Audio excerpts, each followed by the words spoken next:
নির্দিষ্ট এয়ারলাইন্সের কাছ থেকে আপনার পরবর্তী গন্তব্য কখন হতে পারে সেটা আপনারা জেনে নেবেন। সাধারণত মধ্যপ্রাচ্যে কিন্তু এই যে ইরান ইসরায়েল সংঘাতের পরিপ্রেক্ষিতে মধ্যপ্রাচ্যের যাবতীয় ফ্লাইট কিন্তু সাময়িকভাবে স্থগিত এবং বাতিল ঘোষণা করা হয়েছে। আপনারা যে এয়ারলাইন্সের টিকিট কাটছেন আপনারা সেই এয়ারলাইন্সের সাথে নিয়মিত যোগাযোগ রাখুন। আপনাদের টিকিট কাটার সময় যে ফোন নাম্বার ইমেল অ্যাড্রেস ব্যবহার করছেন তা নিয়মিত চেক করুন। এতে করে আপনার ফ্লাইটের যদি সময় জানানো হয় বা পরবর্তীতে কবে যাবে বা কি হবে আপনারা ওই মেসেজের মাধ্যমে সেটা পেয়ে যাবেন। পদ্মা সেতু, মেট্রো রেল এবং এলিভেটেড এক্সপ্রেসওয়ে নির্মাণের গর্বিত অংশীদার বসুন্ধরা সিমেন্ট। ঠিক আছে, এছাড়া মধ্যপ্রাচ্য ছাড়া কিন্তু সকল ফ্লাইটই কিন্তু পূর্বের নির্ধারিত সময় অনুযায়ী কিন্তু চালু আছে। তারপরেও যদি কোনো ফ্লাইটের এদিক ওদিক টাইমের পরিবর্তন হয় আপনাকে মেসেজ দিয়ে জানিয়ে দেওয়া হবে।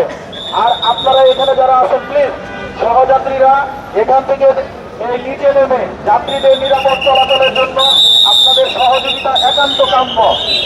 আরেকটি ঘোষণা সেটি হচ্ছে এই এয়ারপোর্ট এরিয়ায় কিন্তু অনেক লোকজন আসে, কে ভালো কে মন্দ আমরা কিন্তু এটা জানি না। আমরা যেহেতু জানি না কে ভালো কে মন্দ, আপনার পাশের লোকটা যদি আপনার অপরিচিত হয় তাকে আপনি সতর্ক নজরদারিতে রাখুন, কারণ অনেকের পকেট থেকে টাকা পয়সা মোবাইল নিয়ে যায়। আর যাত্রী ভাইদের বলতেছি আপনাদের যদি কেউ কখনো বলে যে আমি এয়ারপোর্টে চাকরি করি, অমুক করি তমুক করি, আপনাদের ডলার দেন আপনাদের অমুক দেন, খবরদার কেউ কোনো ধরনের প্রয়োজনীয় কাগজপত্র টাকা পয়সা কাউকে প্রদান করিবেন না। আর যদি এতে আপনি কোনো বিপদগ্রস্ত হন তার জন্য নিজেই দায়ভার থাকবেন, কারণ আমরাই অনেক সময় সিসিটিভি ফুটেজে কে এই ঘটনা ঘটাইছে দেখতে পারলে পরেও সেই লোক তো আর ঘটিয়ে এখানে থাকে না, আমাদের তাদের কিন্তু ধরতে পসিবল হয় না। তো আপনার সতর্কতায় আপনার নিরাপদ যাত্রার উত্তম পন্থা।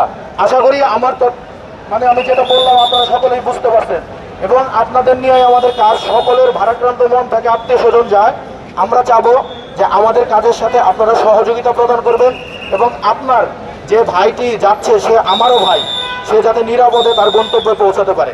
ঠিক আছে, আপনি যখন এই টাইলসের উপরে ওই ভাইকে দিয়ে দিবেন তখন দায়িত্ব আমার, আপনি শুধু দোয়া করবেন। প্লিজ সবাই আমরা একটু ওনাদের জন্য সাইড করে দিই। আর আপনারা এখানে যারা আছেন প্লিজ কেউ আবার গাড়ির নিচে পড়েন না, আপনারা একটু দাঁড়িয়ে পিছনের দিকে খেয়াল করেন। আর যদি কোনো কিছু জানার থাকে আমার কাছে এসে সরাসরি বলবেন। কোনো যাত্রীর কোনো ধরনের টিকিটের সমস্যা, অন্য কোনো সমস্যা আমাকে বলবেন, আমি আমার সাধ্য অনুযায়ী সেটা সলিউশন দেওয়ার চেষ্টা করব।